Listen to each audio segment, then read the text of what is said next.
Complex number lecture number 6. Let's work upon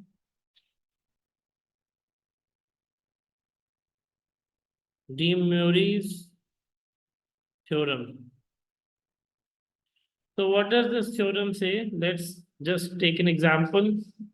If Z1 is 2 plus 2 iota and I want to take the square of Z1.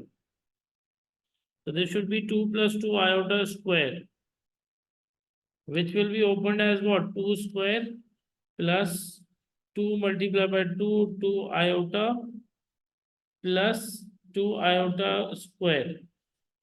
This will be a square plus 2ab plus b square. Now, knowing the fact that answer for this will be 4 plus 8 iota plus 4 iota square. And iota square becomes what? Negative 1. So 4 and 4 becomes cancelled. So the end result that we have is 8 iota. Because iota square is negative. So iota square, when it will be negative, so it will be negative 4. So positive 4, negative 4 cancelled out. Similarly, if I just say that the question says Z1 cube. So how do we open Z1 cube? This should be, because 2 plus 2 iota, right? So this should be 2 plus 2 iota cube. This is Z1. So considering this should be 2 cube plus what power do we have is 3, 2 square, 2 iota to the power 1 plus 3, 2 iota square plus 2 iota cube. We can always use the binomial theorem in this. So considering that, because 3c1 is 3, 3c2 is 3, and 3c3 is 1. So considering the answer for this will be 8 plus 24 iota plus 24 iota square plus 8 iota cube. And further on, since we have iota square as negative 1, so the end result we will have is negative 16 plus 16 iota. Then we move forward towards Z1 to the power 4, which means 2 plus 2 iota to the power 4. So if we just open this using the binomial formula, which is NC0 A n minus 0 B0, NC1 A n minus 1 B1, NC2 A n minus 2 B2. So what will we have in the end? We will have 4C0 is equal to 1. So this should be 2 to the power 4 plus 4C1 is 4.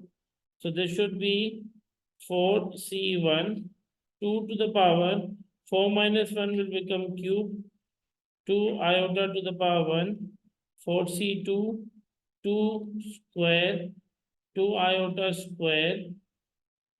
Then we have 4C3, 2 to the power 1, 2 iota to the power cube. And then we will have 4C4, 2 iota to the power 0 plus 2 iota to the power 0, and we will have what? 2 iota to the power 4. We will have 2 to the power 0. Let's just erase this. So we can always find out that this is 2 to the power 0 and 2 iota to the power 4. Now considering this, that this becomes a normal z to the power 4 plus 2 iota to the power 4. Now, knowing the fact that 2 to the power 4 is there, 4c1 is there, 2 to the power cube is there, 2 iota to the power 1 is there.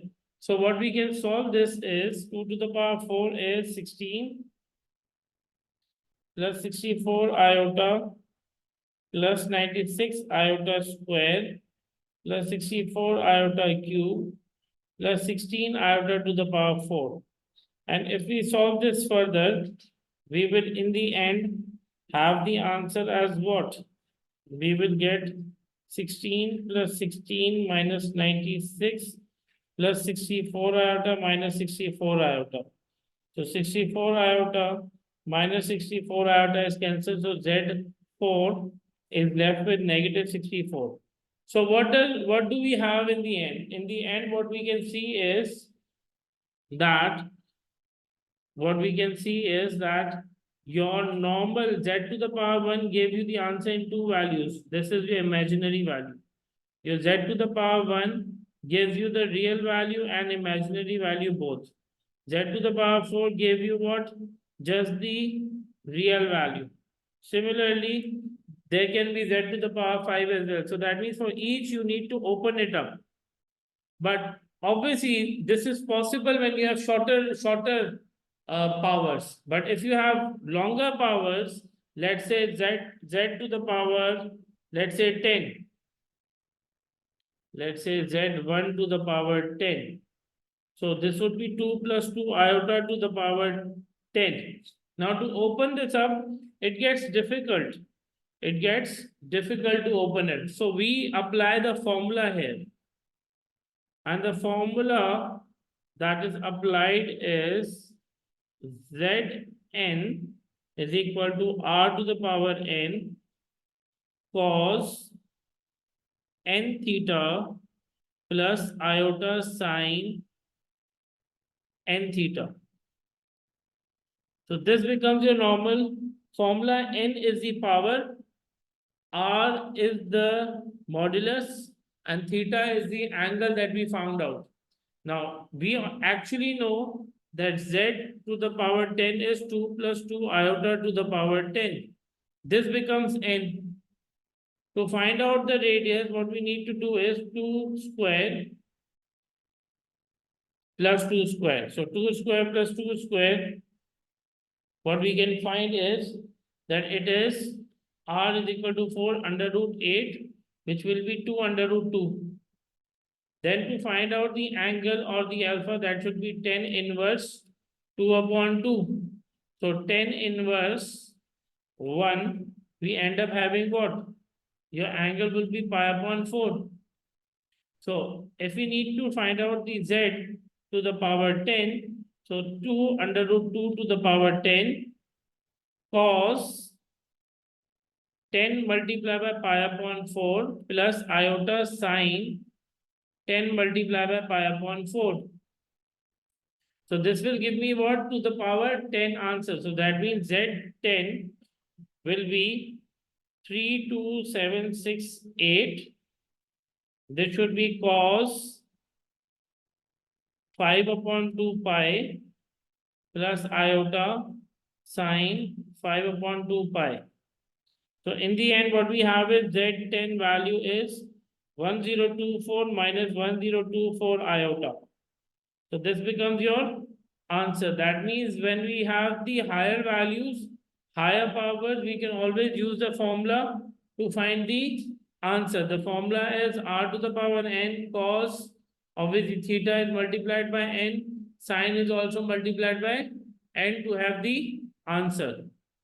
Moving further, if the same question, let's say, is multiplied with z1 is to the power 7.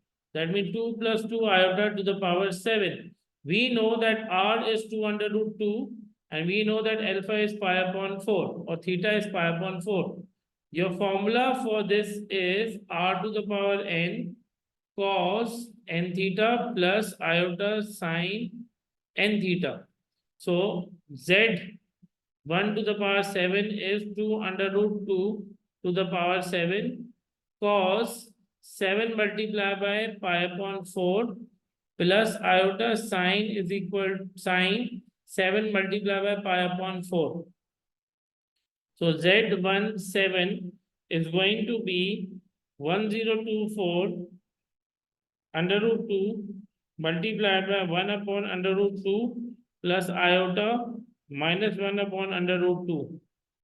And when we solve this Z1 to the power 7, we end up having 1204 minus 124 iota. Just a correction, the answer for this was 32768 iota. So the answer for z to the power 7 is 124 minus 124 iota, knowing the fact that we need to have the answer for more power. So the formula that we need to use is z to the power n is equal to r to the power n cos n multiplied by theta plus iota sine n multiplied by theta. N is the power, theta is tan inverse b upon a, and r is under root a square plus b square. Just to remember the formula, remember the key trigonometry formula, that is r cos theta plus iota sine theta. The only thing that you can do is, if there is power, so the power comes on r, and n is multiplied by theta plus iota, n is again multiplied by theta. So this will be a formula for when the power is particularly used.